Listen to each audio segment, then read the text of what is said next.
Hey guys, welcome to a new video. In this video I'm going to be doing another top 5. This time I'm also using a suggestion from a fan, and that's to do a top 5 trading site video. Since a lot of you were from when I used to trade only on YouTube, and a lot of you are hyped for Revolve to Riches being revamped and redone, it only makes sense that I show you what I think are the top 5 trading sites that you could use to help you build up some awesome sets or just do some trading and make profit. I haven't really ordered these sites just because they're all really good for different types of trading and they're all used for different things, so it would be kind of unfair to compare them with each other. So yeah, no order.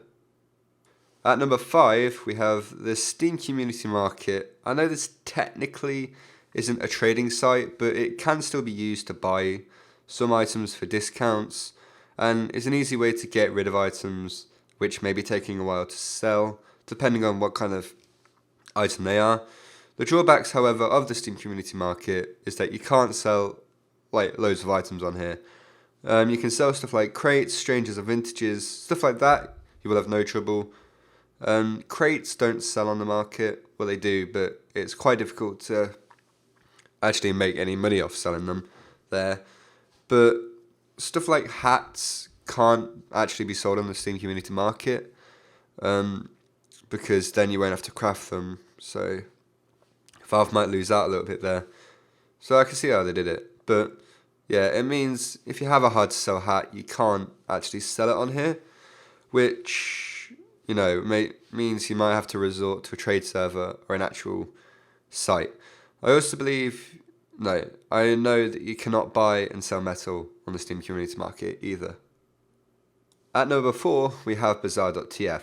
The site is basically like Outpost, except there are some extra features and you can put more than 8 items in a trade, making it so the people who don't read notes actually know what you want for those items that you're selling. It also has an awesome feature called auctions, and that's a very good way to make profit, which are on this site, because you could bid for an item and potentially get it a lot cheaper. However, you know, as with anything where you can price your own items, people are going to put them quite high. So you may end up paying a bit more for some items, but you can always choose to avoid those items. Just make sure you read the rules of auctions, because when I did it, they were like really, really strict. So I wouldn't want any of you getting banned for not understanding what the auctions are. If you want me to make a video about this in the future, then let me know. I'm not against doing it. And yeah, there are some other features on there, and it is like really useful. It's got the same features as Outpost, I guess, and it's also got the auctions, which are very, very good for profiting on. At number 3 we have Scrap.tf and Marketplace.tf. Now, Scrap.tf decided to open a new site called Marketplace.tf at some point last year or the year before. I'm not like 100% sure on that one, but it's a bit like OP Skins for CSGO, where you can buy items for real money without having the 7-day trade ban on the items, meaning you can easily buy keys or items and be able to trade them straight away, which is really, really helpful. Scrap.tf also have like different banks to put different weapons in or different items in, and you can buy and sell to those. They have like a price spreadsheet thing where you can check what your item will actually be worth, and there's also search features, which means you can look up whatever weapon, item, hat, or whatever you want and see if they actually have one in stock. The bots are very fast and very easy to use, and all it is basically accepting the trade offer after you've made sure you've got the hat you want, and accepting the mobile notification, and you're done. At number 2 we have Backpack.tf.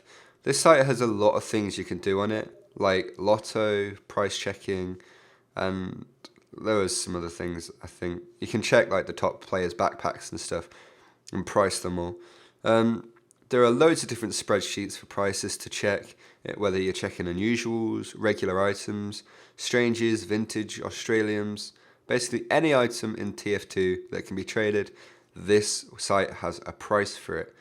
The site is constantly updating the prices for items based on what they're selling for, and they only are actually updating the prices when they have a lot of proof and enough people are voting for that item to be upvoted in price or go down in price, which is very good.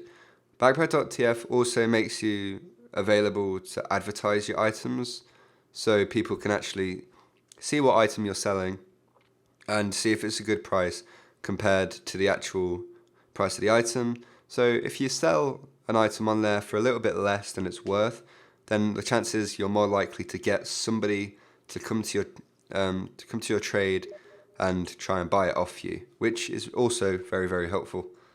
Your trade actually shows up on the page of the item that they're looking at, and on that page, as well as the trades, there's people who are selling it, people who are buying it. The buy offers are actually quite low most of the time, which kind of sucks. But the rest of the page gives you extensive details about the item, such as the current price, the price history, the distribution of the item, and a lot more information. And if you just look at the page, you will be able to learn a lot about that different item that you're looking at and see, you know, if you think it's going to be a good idea to invest in that item or actually buy one for prices people are selling them at. Now, they also have unusual price lists, but as you get higher tiered on that list, the prices become a lot different, and a lot of them become a lot very outdated, which means that the price won't be 100% accurate, and a lot of people will say, oh, you're overpricing that, or oh, you can get a lot more for that. So I'd only actually use the lower tier or use the unusual price list for the lower tier unusuals, which trade hands a lot and actually get sold quite a lot. Because if they start selling for more, there's more of them, basically, and more people are trading them, more people are buying them, and stuff like that. So you can get more accurate prices for them. But because higher tier unusuals don't swap hands as much, getting an accurate price on them is very, very difficult. And finally, at number 1, we have TF2 Outpost. This site is what most people use for trading, as it is the largest website for trading, and people can easily see whatever trades you're doing, whatever offers you're making, and yeah. They've recently launched an app which you can use, which is quite cool. I haven't actually used it yet, but it's very useful for trading on the go. You can also search individual items which you might want to buy or might want to check the offers of, and you can go on to different trades, check their offers, and see what happens with that.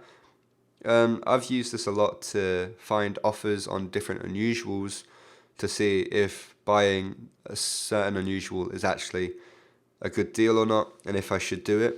And it's quite good to be able to see offers on your item, because if you like an offer, you can take it. And then you can also see what kind of offers that are being declined, what things are also selling for as well. So it's overall just very, very useful. So there we have it. That's basically everything. If you feel like I've missed a really useful site, then please let me know, and I might make a part 2 as part of my trading tips series kind of thing. Thanks for watching as always, and make sure you leave suggestions for the videos and other top 5s in the comments if you want to. Also, tell me what you thought. I love hearing feedback. Anyway, thank you for watching, and hope you enjoyed. See ya.